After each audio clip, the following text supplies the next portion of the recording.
Welcome to the Water Trough, where we can't make you drink, but we will make you think.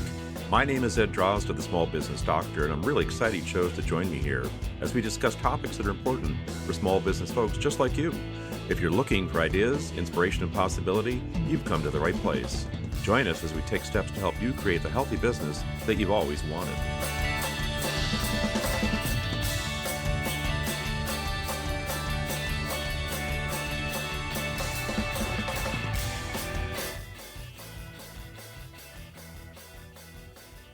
Welcome back to the Water Trough, folks. This is Ed Drozd, the Small Business Doctor. Today, I'm joined by Danielle Mead.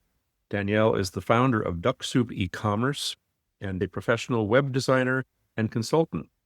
When she's not working, she's what she calls a serial starter, exploring new personal, creative, and business ideas to see where they might take her.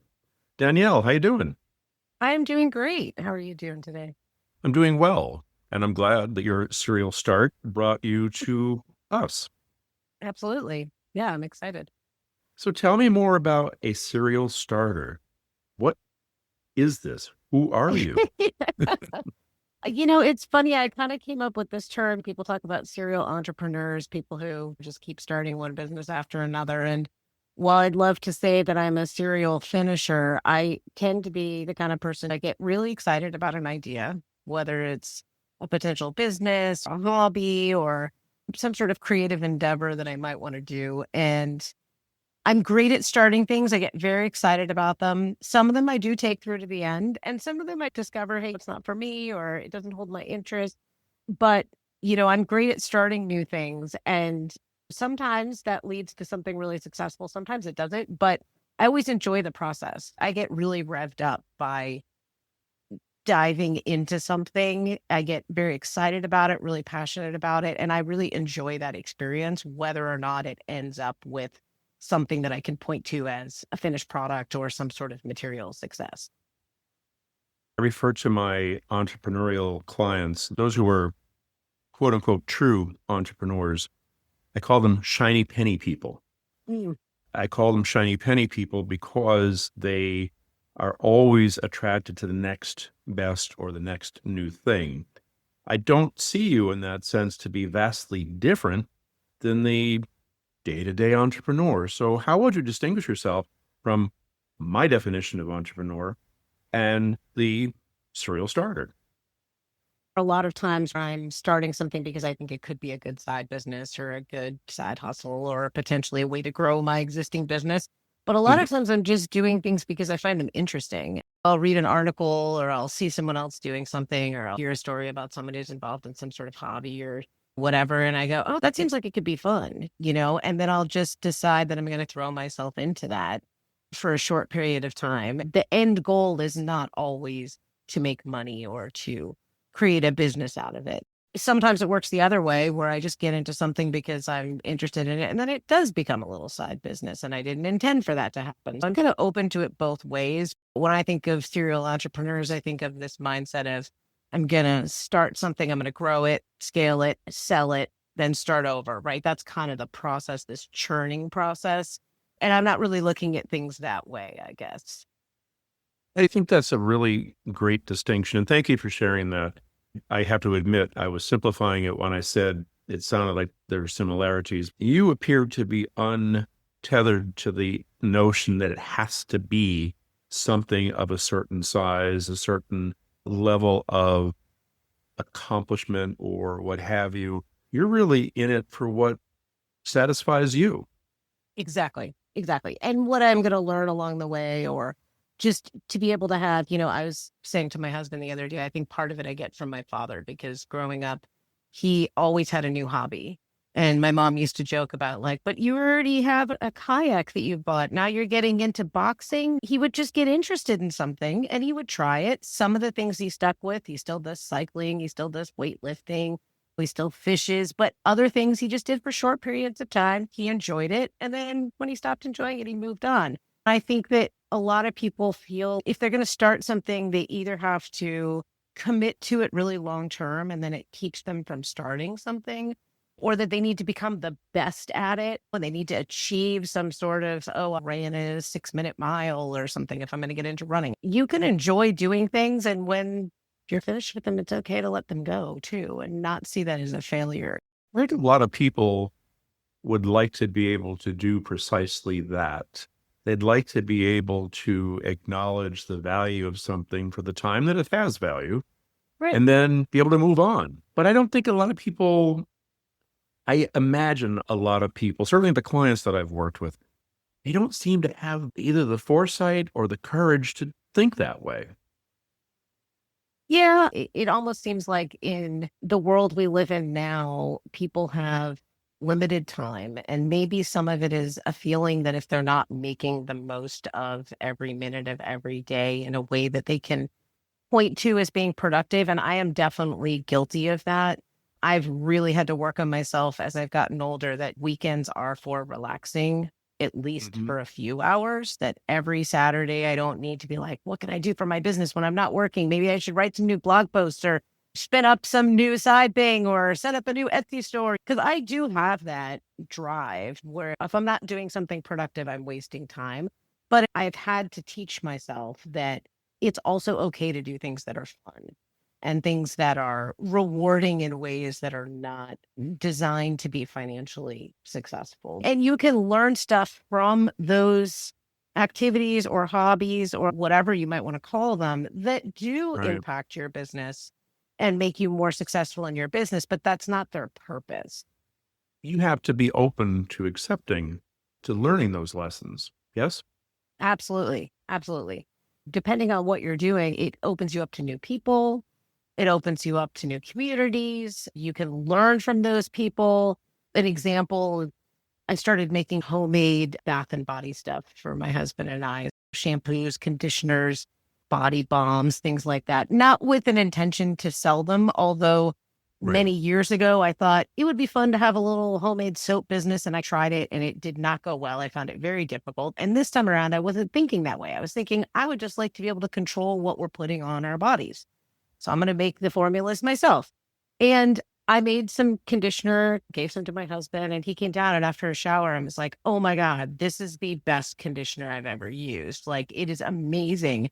And I felt so proud and happy. Like that was a success, right? That day I had a win.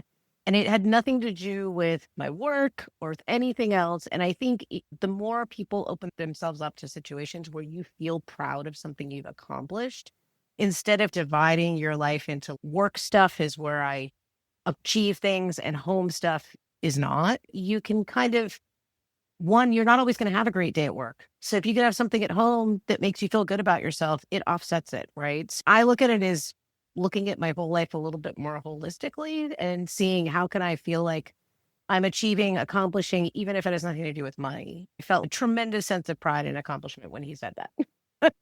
I think you should. Let me ask you this. In that moment, when you realized how satisfying the product was for your husband and how gratified you were to be able to do that, did you have any inkling at that moment, like, I should go out there with this thing? Or, Of well, course. that's Yes. a natural tendency. Not that we have to act on it, but did you feel something at that moment? Or, Yeah, I think after I had made a few products and I felt like I liked them all, I was like, maybe, this is something okay, I could sell. But I also know from working with clients who sell bath and body stuff, it is a tough industry. It's a lot of going to craft fairs, farmers markets, events, selling, building a brand. And I know in my mind, I'm not really interested in doing that right now. So even though I had that idea, and that's not to say it won't happen in the future, I also kind of tempered it and said, let's just do this for me. Because as soon as I have that mind shift of maybe this should be a business, then I get caught up in, oh, let's whip up an Excel spreadsheet. What are the ingredients cost? What would I have to charge for it? And then that takes all the fun out of it, right? On some level, now I'm thinking of it like a business. I don't get the uh, enjoyment and the actual pure gratification of it because I'm mm, thinking, well, then how come I haven't made this a business? I'm losing out on money. And it just shifts my whole mindset into something that's not what I intended it to be. on a path you had no intention of going. Right. That's a really important thing. One of the things that I stress with my clientele and with my students as well is the notion of first be aware. That can relate to anything, but in this case, in most cases, it's about be aware of those things both within and outside of yourself and where you fit in. If you aren't aware of these things first, then you're not in a position to either take advantage of them, avoid them, whatever the case might be. We package this up to some degree in emotional intelligence. I'm sure you're familiar with that, where self-awareness is a major component. First, be aware is really critical, and that's what I'm hearing you say. You are very much in tune to what you could do with something and how you would be able to work with it or not. That's a great starting place. Yeah, absolutely. And I think it's just knowing yourself too, like what you're good at, what you actually Right. enjoy doing. Yeah. I think over time, as I've aged, I've kind of just become more, like you said, self-aware. Like, this is who I am. These Mm, are the things I like doing. I can say, oh, I should start this business doing X, and I can look at a piece of paper and know that this is what would be required to make it successful and convince right. myself I'm going to go do all those things to make it work. But at this point in my life, you know what? I have to be honest. I know I'm not going to do those things. That's just not something that I'm going to enjoy. I can force myself to do it for a little while. I'm not going to see it through, whatever that might be. It's different for different people. But I think you have to be honest with yourself and not force yourself to do something and set yourself up for failure because you thought, I can make myself do that. I can change my entire personality and what you really can't. Let's just be honest. We're Not all to that good at, extent, no. yeah, we're all good at certain things. We all have strengths. We all have weaknesses. And if we can Mhm. recognize that, then we can figure out which things are going to be beneficial to see through to some sort of financially successful endeavor and which things are going to be more like hobbies or things we just enjoy doing. When we were younger, and some of us as we've grown older and may never get over it, the old adage, keeping up with the Joneses comes to Mm, mind. And in business, those of us, especially starting a business, we often look at the various Joneses. They're not our neighbors, but they are business people. They may not even be related to us in any way, shape, or form, but we look to them and say, I need to be like them. I want to be like them. I should be like them. In my mind, it all comes down to this concept of success and what is it? And I want to pose this question to you carefully because I don't want to ask you what your definition of success is per se. I'd like to know what you think of the concept of success in business. that is a hard question to answer. I'm glad you didn't ask me for the definition of success. That's even harder. But Well, it could be your definition for yourself, yeah, but that's so unique to every individual. It's not yeah, really fair to ask that question. Is it not that your definition for you is unimportant, but it's yours? And it shouldn't be meant to influence myself or somebody else. But the yeah. concept overall, what does that mean? What is it? How do you see this? It's a great question. Obviously, I think it's going to be different for everyone. When I started my career, it was the early like .com boom. And I really thought my trajectory professionally was going to be, I was going to work at a bunch of .coms. I was going to get equity. I was going to move up. I was going to eventually sell that equity. Something would go public. I'd be a millionaire. And, this very familiar concept of what those kind of .com people are, right? And then I would Mm, flit around to different companies. I mean, this is a dream, right? I mean, this happens for very few people. But I thought that that was a trajectory that I could potentially follow, right? hmm Because of circumstances that were outside of my control, I ended up being self employed. And that has been a challenge. But to be honest, when there have been challenging times or when I felt like, am I going to be able to keep this company going financially? My parents would always say, well, you could go back to work full time. And at that point, I would always stop and be like, but then I'd have to give up controlling my schedule. I would have to have a commute. I would think about all the things that I'd be giving up. mm, And even though there was potentially a financial benefit to going back to work full time, I really enjoyed owning my own business, being able to control how I branded it, what kind of clients I worked with. I also took a lot of pride in being able to brand myself and grow myself personally and not just being part of a company where the company Mm, is the brand, the company has a stock price, and that's how it's measured financially. I was able to feel that sense of accomplishment, me personally, because when I worked with a client and I got good feedback, that made me feel good because I knew they liked working with me. I think that over time has become more my feeling of what successful is. When I know that someone has really appreciated working with me, I've been able to bring value to them. That I appreciate more than maybe whatever they paid me, because that's like a feeling that I can take with me. The money you spend over time, right? But that feeling you can always look to if you're having a bad day or if you're working with a client that maybe isn't a great fit for you. Those little wins, that feeling of I can make a difference in someone's business, and I'm sure you have that same experience. That to me is more important, I guess. So I would say that's how I define success, is that feeling. It's hard to define it really tightly, but that's what I would say. in terms of success, would your younger self recognize you today? Probably not. I can Okay. tell you that, especially when I was younger, I hated making decisions. I would make these pro and con lists and assign them values to make decisions. I considered myself to be an introvert. I did not like talking to people I didn't know. I was terrible at small talk. Um, Mhm. Both of those things I think I have significantly moved away from. And some of that's because of the job I do. Some of it's because of past experiences I've had. But I don't think if I had told my teenage or even college self that you're going to run your own business where you make all the decisions yourself, and that a good part of what you do is going to be talking to people you don't know and having to, within a few minutes, understand who they are, what their needs are, talk Mm. about yourself, have a casual conversation. I don't think I would have thought I could do that. I probably don't think about that enough, that I have really moved away from the person who I was decades ago, I could say. We all do. Of course, it is a progression and things do change over the course of time. I think it's fascinating the lessons that we learn about ourselves because, hey, I have to know who I am. And I'm not saying that we don't, but all the same, we learn so much along the way that we do evolve. And the one that we were when we were an adolescent is not the one we are in our late 20s, 30s, 40s, 50s, and so on and so forth.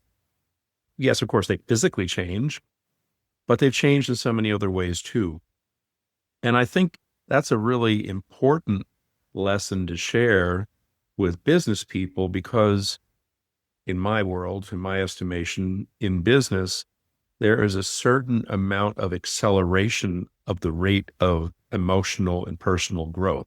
Mm, It's imposed upon you as a business owner. I believe that the typical timeline of going from 25 to 45 is 20 years.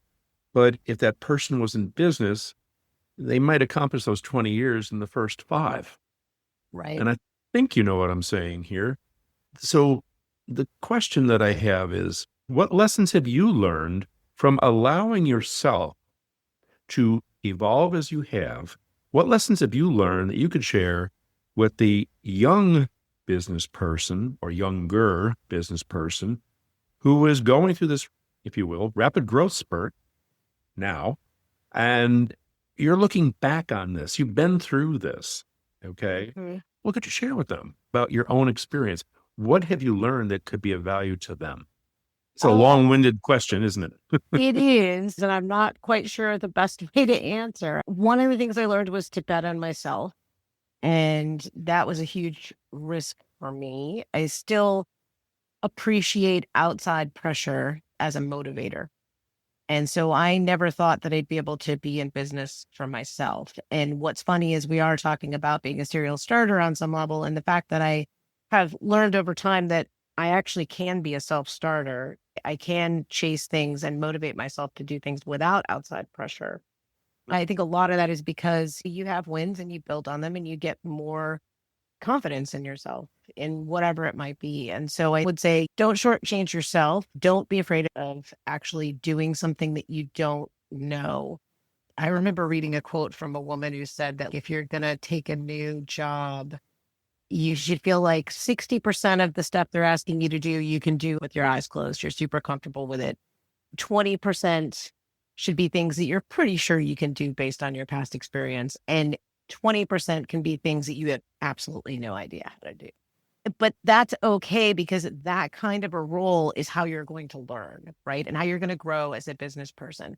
And I think a lot of times, especially when I was younger, I felt part of me was afraid to say, I don't know anything about that, but it sounds really interesting and I'd like to learn it. And I'm happy to learn it on the job. I did volunteer to do a lot of things. And that's how I ended up moving up in my career because I would raise my hand. But I think a lot of people are scared to do that because they're scared to fail, right? And they're scared to maybe not do as good of a job as was expected. But that is the only way that you push yourself to grow is by that extra 20% that you really have no idea what you're doing, but you're going to learn it. Yeah. I think that's where doing stuff in your free time, having hobbies, things you don't know anything about, gives you the opportunity to gain that confidence too, because no one cares. If you start a new hobby and you're not good at it, who cares? There's nothing on the line. But if you discover you're good at it, or you have a propensity to do something, or you start a new running routine and then you meet your goals, it gives you the confidence that then does translate over into your work environment too. All right. I have a very important question for you. I think I already have the answer, but I'm going to go ahead and throw it out there. You named your business Duck Soup e-commerce. Is that correct? Yeah. Hmm. All right. So, my next question is, why Duck Whoa. Soup? Yes. So duck soup means something that's easy to do. And for older listeners or people who are into old movies, the Marx Brothers have a movie called Duck Soup. Oh, yeah. Which I saw when I was a child. My dad and my grandfather were super into Marx Brothers, Laurel and Hardy and whatnot. And in the movie, just as a quick overview, they end up in a foreign country and without trying at all, one of them ends up being the leader of the country and they're all running the country together without any effort at all. So when I first started my business, it was geared towards people who were startups who didn't know anything about e-commerce. And my whole goal was to try to make it easy, not talking tech speak, explain things to people, give people advice, and just super basic stuff about how to sell online that a lot of companies weren't doing because they assumed that you had this knowledge. So that's where Duck Soup came from. And I've really stuck with that. I think it's one of the things that when I get feedback from clients, they're always like, she made the process so easy. It was, easier than I thought. I've been putting this off for years. And if only I'd known it was going to be this easy. And I'm not saying e-commerce is easy, but my goal is to try to take away some of that tech speak and talking over your head kind of thing that you might get with someone else. Take away the mystique and make it real. Exactly. Yeah. Make it accessible for more people. Accessible. That is essential. Danielle, I can't tell you how important that is. And so many people don't appreciate the fact that it does need to be brought down to a level that's suitable for your client. No matter what they might be doing, you need to make it relatable and something that they can act upon. So that is fantastic. One thing that I try to do, anytime there are acronyms, I will always say the acronym and then tell people what the acronym stands for. And I find this is super valuable, not just in business, but in other situations. I'm on the local planning commission for my city. And anytime people just start talking using acronyms, anyone who's listening, who's not an expert, feels like now they don't have anything to contribute. They don't know what those acronyms mean. They feel stupid. And so it's just a way to bring in more people, whatever the situation is, and just make it more accessible and build more of a community. Absolutely. Acronyms and jargon, they isolate us from the conversation.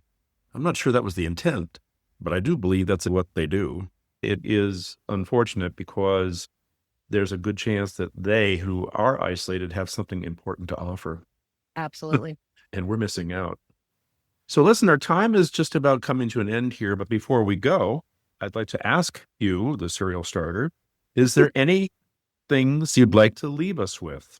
Don't be afraid to try something new, what I would say. And even if you end up investing in a lot of gear, you can always sell it on eBay. If people are always looking for used equipment and used gear, whatever. I got into winemaking a few years ago and I bought a lot of my equipment from people who had tried it and then decided it wasn't for them. And great for me. I got some used equipment. If you don't have the expectation that I've got to get this or I've got to get that, but rather I'm going to do this or that. Hmm. At the very least, then we didn't miss out on something. Exactly. But when you start applying these expectations and things, I think that's where our creativity is kind of shrunk. The boundaries turn into fences and doors get locked. So I think that what you've provided here, your own way, is very inspirational. I think it's really important for people to hear. It's almost like giving permission Yes, to be a absolutely. child again, in a way, if that makes any sense. Yeah, absolutely. When you are a child, well, a lot of people's parents encourage them to try lots of new things until you find one that you like. I think we just have to be our own parents in that way and just encourage ourselves to try new things and not be so concerned about whether or not we're going to stick with it long term or whether or not we're going to be good at it. Well, I have been given permission now. As long as I can avoid the tantrums, I'll be okay. I'll try my best. And if I should happen to have one, I will find you. We'll be here. I know you will. Danielle, I want to thank you once again for being here with me today. Thanks for having me. This has been a lot of fun to talk about. Likewise. Folks, this is Ed Drozd, the Small Business Doctor. And again, I'd like to thank my guest, Danielle Mead, the Duck Soup e-commerce founder and the serial starter, who has given us all reason to believe in our childhood wonder and the potential, the possibility of opening ourselves up to things that don't have to have a particular outcome. This is really great stuff. Thank you so much. Thank you. Folks, this is Ed Draza, and here at the Water Trough, as always, I want to wish you a healthy business.